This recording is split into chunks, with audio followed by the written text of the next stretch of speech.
Hi, fellow Eagles fans. It's me, Wisco 46. Had some more time now to think about the Eagles, Ringo debacle. I've listened to my boy Philly 500, Thomas Mott, other guys. They're either pissed or happy or relieved or whatever about playing starters, not playing starters.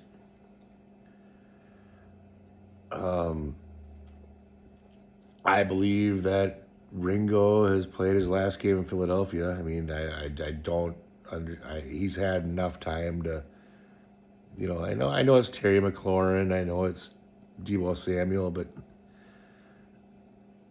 if you can't even attempt to have one good play in an entire game, then it's over.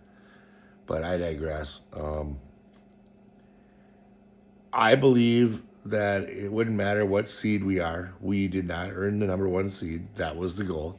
We had our chance. We blew it.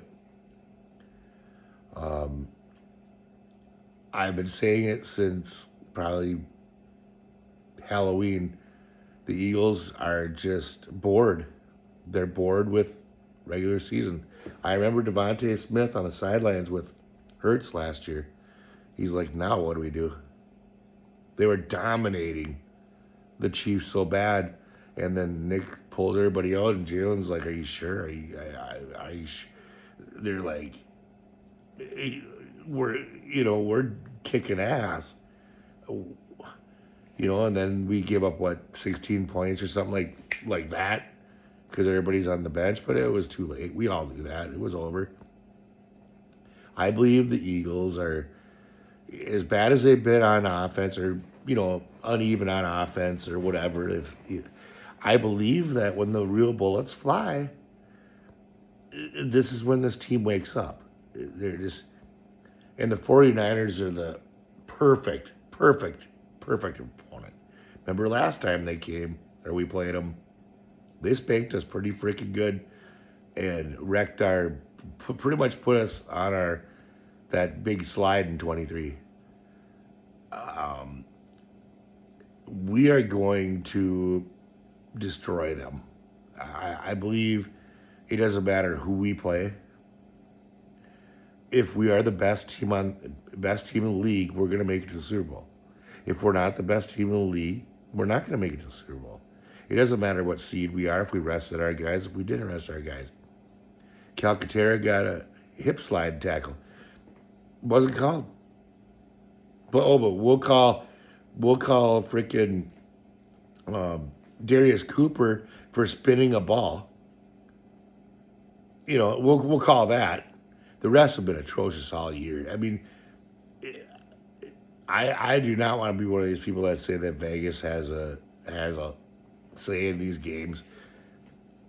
My thoughts on the refs are, if you can't run a 6.0 40, if you can't pass an eye test,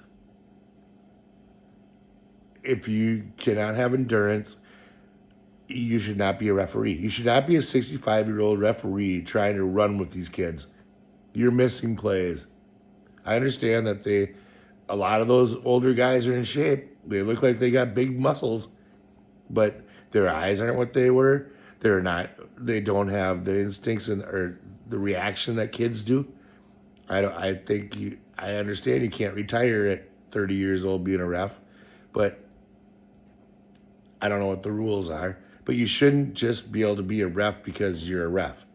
You should have to, just like in the NFL. You can't play in the NFL if you're 50 years old. You're out. They're not going to pay you. I don't think you should be reffing if you can't run, if you can't see, if the game's too fast for you, because these guys are missing whatever, dude. We go all night with that crap. But then the other thing was, well, we all found out that Tanner McKee's not on Jalen Hurts level. He was playing with backups against real men, starters for the Redskins. We don't know what Tanner McKee is playing with backup linemen, backup tight ends, and backup everybody. Look how good he was with Devontae in there. Over. As soon as they pulled Devontae, it was over. Here's another thing. Why can't you just say, oh, we're scoreboard watching. All right, looks like the Bears are going to lose.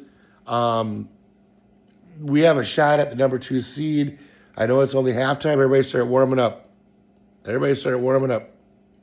I understand you can only dress so many players, but we could have put Devontae back in, maybe a couple of corners, maybe just have Quinion and whoever just a little ready to go in there, just to seal the deal in the fourth quarter. Why can't you do that? Why couldn't you just? Is that against the law? If you don't start the game, you can't come in. Maybe that would have been something just to cover Terry McLaurin for one drive, just to stop him, and then maybe put in a couple of decent starters on the line just to give McKee a chance to get him down there for a field goal. I don't know. Just spitballing. I don't know how it works, but I've never seen it. Maybe that's something to think about.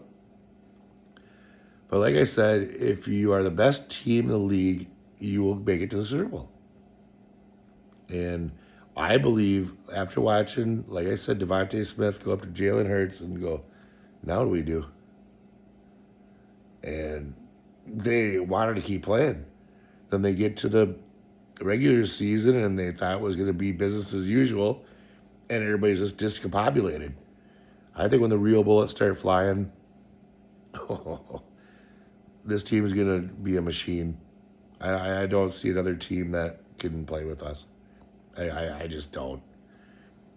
I don't think the players will allow bad coaching or bad play calling to stop them. They will make it happen. They will make everything work.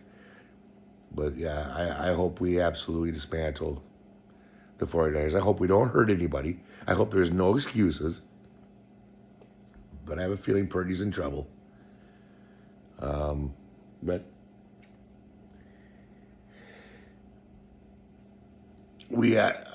I hope that this year, this offseason, we just pound the draft with offensive linemen.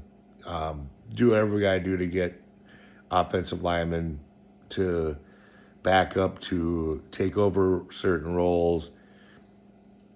We have to solidify this offensive line because we are wasting Barkley right now.